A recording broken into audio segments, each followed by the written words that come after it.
చెప్తారమ్మా? రేవంత్ రెడ్డికి ఏం చెప్తారు? ఏం చెప్పలేము. ఇంకా మా పరిస్థితి చెప్పుకోలేము. మాకు తెలుగు రాదు, ఏం రాదు, మాకు రాదు. అంతా అయిపోయింది. ఇంకేముంది? నాశనం చేశారు. ఇప్పుడు ఎట్లా అమ్మా మీ ఇల్లు పోయింది? ఇల్లు లేదు, అక్కడ రోడ్డు మీద పడి ఉన్నాం సార్. ఇంకేముంది? ఇంకేం చేస్తారు? అది కదమ్మా, ఇప్పుడు మీ ఇల్లు ఆల్రెడీ కూలగొట్టారా?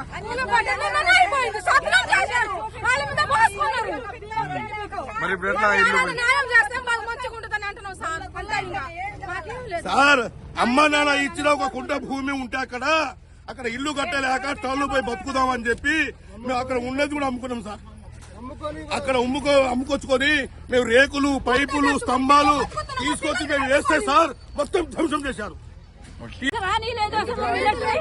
ఎందుకు మీడియాను ఎందుకు రానిస్తలేదు? మిమ్మల్ని రానిచ్చారు, మమ్మల్ని రానిచ్చారు. మేము వస్తున్నామన్నా మీరు ఎక్కడికి వెళ్ళారని రోడ్ల మీద ఆపేశారు. బాబుగారు సొమ్మ ఇది మేము కట్టుకున్నాం సార్. కష్టపడి నాకైతే ఇద్దరు ఆడపిల్లలు పిల్లలు కూడా లేదు. రోడ్డు మీద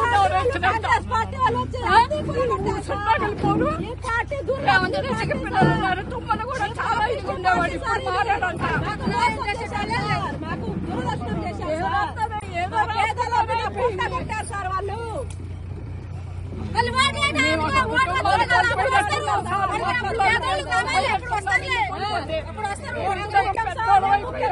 ఇట్లా చేస్తారు అనుకుర్రా ఈ ముఖ్యమంత్రి? అసలు అనుకోలే ముఖ్యమంత్రి చేస్తాడని అనుకోలే. ముఖ్యమంత్రి అంతా రియల్ ఎస్టేట్ ఉంది కాబట్టి ఆ రియల్ ఎస్టేట్ లో మేము కూడా కనపడి ఉంటాం. ముఖ్యమంత్రి రియల్ ఎస్టేట్ తీయరు. ఎవరికైనా దమ్ముందా తీయడానికి? ముఖ్యమంత్రిని తీయడానికి ఉందా హైదరాబాద్ లో అంటున్నా నేను. ఇప్పుడు ఇక్కడ ముగ్గురు మంత్రులు ఉన్నారు, ఒక్కరు కూడా మీకోసం? ఎవరు ముగ్గురు మంత్రులు అసలు దీని మీద పడ్డది? అసలు మంత్రులే పడ్డారు దీనిపైన. వాళ్ళు అసలు 5 ఎకరాలు ఇవ్వండి, 10 ఎకరాలు ఇవ్వండి వీళ్ళ మీద ఒత్తిడి చేస్తే వీళ్ళు ఇవ్వలేక మమ్మల్ని ఇలా రోడ్డు మీద పడేశారు. అడగండి మంత్రులు, మీరు మీడియా కదా, మీరు ఇంటర్వ్యూ చేయండి మంత్రులు. టౌన్ దగ్గర ఉంది, పిల్లగాళ్ళు ఏదో చేసుకుని బతుకుతారు అని చెప్పి మేము వచ్చి సత్యం ఆ దోమలు, పాములు, పురుగులు ఆ కింద ఎంత ఏళ్ళబడి చచ్చిపోతున్నాం మేము. కూసుంట లేవలేరు, కూసలేరు.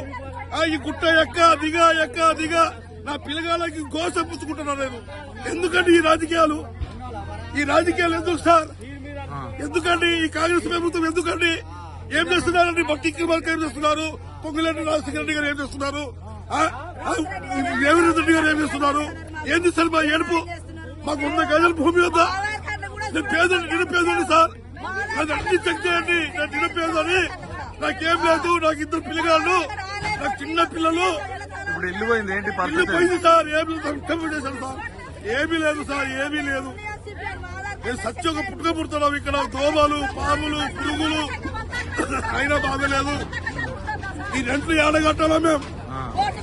6,000 7,000 రెంట్లు ఏడగట్టాలా? ముగ్గురు మంత్రులు ఉన్నారు, ఒక్కరాన్ని వచ్చిర్రా? ఎవరు రాలేదు సార్. ఏ మంత్రి రాలేదు, ముఖ్యమంత్రి రాలేదు. ఓట్లప్పుడు వచ్చిరా? ఓట్లప్పుడు వచ్చి మా కాళ్ళు పట్టుకున్నారు సార్. వాళ్ళు మా కాళ్ళు పట్టుకున్నారు. నాకు ఓటేయండి, మీకు నన్ను గెలిపిస్తే మీకు ఏం కావాలో చేస్తారని. ఇలా అధికారులు ఎటుపోయారు సార్. ఈ ఎమ్మెల్యేలు, ఈ ముఖ్యమంత్రులు ఎటుపోయారు సార్.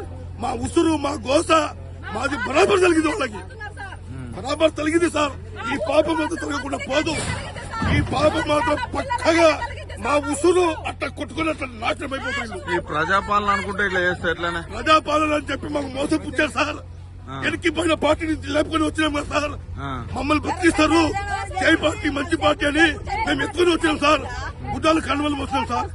ఈసీసీ ఆర్ఎంఎస్ పార్టీ అని చెప్పారు, కానీ పాపం మేము వాళ్ళకి ఓటేయలేదు. వాళ్ళు మాకు సహకరించారు, మాకు భూములు చూపించారు.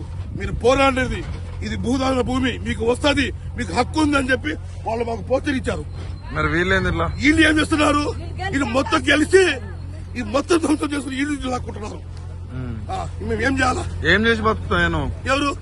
కూలి పని సార్. వాచ్మెన్ నడుములు పోతారు, కిడ్నీలు పోయి. ఏం చేయాలి సార్? చిన్న పిల్లగాడు ఏం చేసుకుని బతకాలా మేము? ఇప్పుడు ఎట్లా అక్కడ నాకు బీపీ, షుగరు, కిందికి దిగలేను, ఎక్కలేను. మేము ఎట్లా బతకాలా? మాకు ఎక్కడ ఇయ్యలేదు సార్. ఇస్తే ఈ గోళ ఎందుకు సార్? అక్కడే పోయి ఇట్లా పోకుతాం. రేవంత్ రెడ్డికి, పొంగులేటి శ్రీనివాసరావు గారికి, బట్టి విక్రమార్క గారికి ఇంకా ఇందిరా మిల్లు కదన్నా అసలు ఏదీ లేదు సార్. మాకు ఏదీ లేదు. ఉన్నోళ్ళకే ఇచ్చారు ప్రభుత్వాలు.